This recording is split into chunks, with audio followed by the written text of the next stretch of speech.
কত মূল্যবান জীবন আল্লাহ রাব্বুল আলামিনের দিছেন আপনারে আমারে ইল্ল খালি যে ব্যবসা বাণিজ্য করতাম ঘর দুয়ার বানাইতাম বাড়িঘর বানাইতাম ধন সম্পদ জমাইতাম ইকার মকসদ নাই রে ভাই। হ্যাঁ দুনিয়ার থাকতে হইলে সংসার জোড়া রাখবো, ঘর দুয়ার আমার জোড়া রাখবো, ধন সম্পদ আমার কিছু সঞ্চয় করা রাখবো, কিছু উপার্জন করা রাখবো, কিন্তু আসল মকসদ এটা নাই। আসল মকসদ হইল আপনার আমার পৃথিবীর খাওয়া। আসল মকসদ হইল আল্লাহ আল্লাহ রাসূল দেখিনা আল্লাহর ইবাদত করা, আল্লাহর বন্দেগী করা। আমার বুজুর্গ হল আমার দুস্থ হল এই দুনিয়া থাকার জায়গা নাই। এই দুনিয়া সারিয়া দিন দেওয়া লাগবো।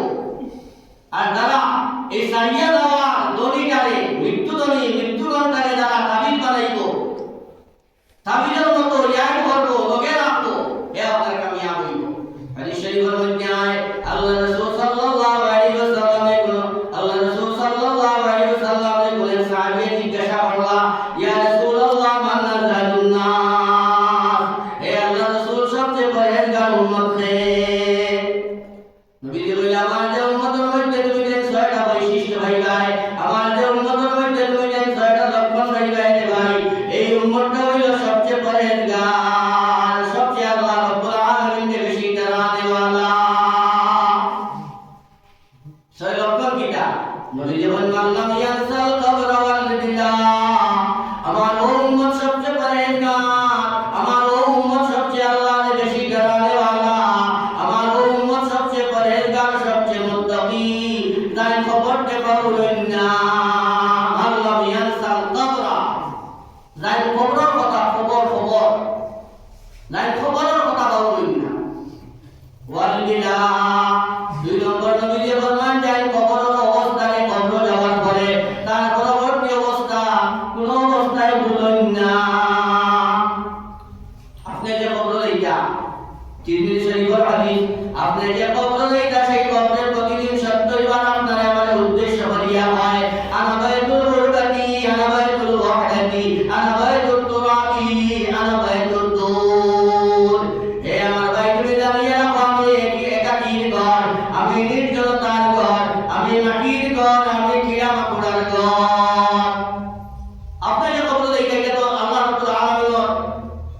রাব্বুল আলামিনের কাছে দুইটা সিদ্ধান্ত করিয়া রাখা, আপনি কোন কবরস্থানে যাইতা আর কোন কবরস্থানের কোন মাটিতে যাইতা।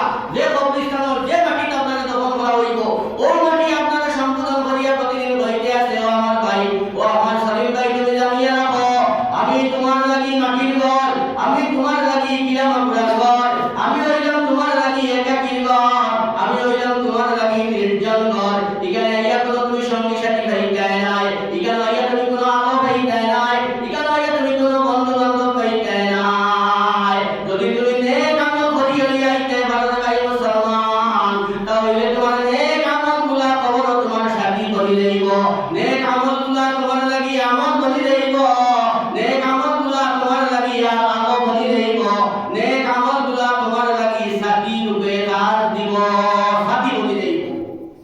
হাদিস শরীফ হয়, আনা বাইতুল গুরবা, আনা বাইতুল ওয়াহদা, আনা বাইতুদ দুর, আনা বাইতুত তুরাব, আনা বাইতুদ দুর, আও কামা ক্বালা নবী সাল্লাল্লাহু আলাইহি ওয়াসাল্লাম। এই জন্য তাই সাহেব রাহমাতুল্লাহি তাআলা আলাইহি বলেন, শুনিতেছি ঘন ঘন অজানার ডাক, হইনি অবাক, যেতে হবে জানি জীবনের চলাপথে ইতিরে কাটানি।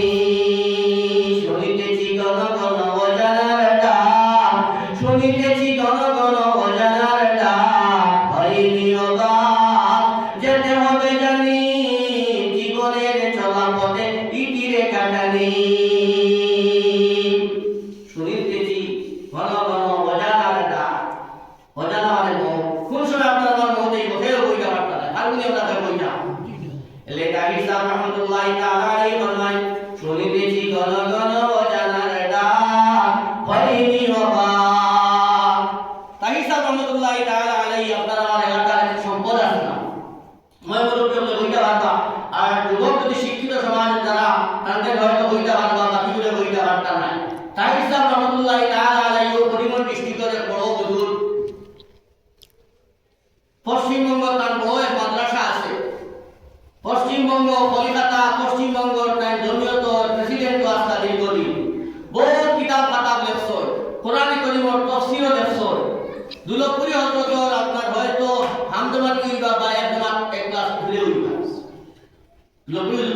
আপনারা আপনার আমার এলাকার সম্পদ কত বড় বুজুর্গ বলি আল্লাহ বাড়ির লোক মানুষ বাড়ির গাছ খায় না এটার নাম এটার বুজুর্গি এটা আপনার আমার বাইরে গেলে এটার নাম এটার বুজুর্গি এটার সম্মান বাইরে গেলে গুণা যায় যেসব মানুষের বেশ আলোচনা করে না ঘটনা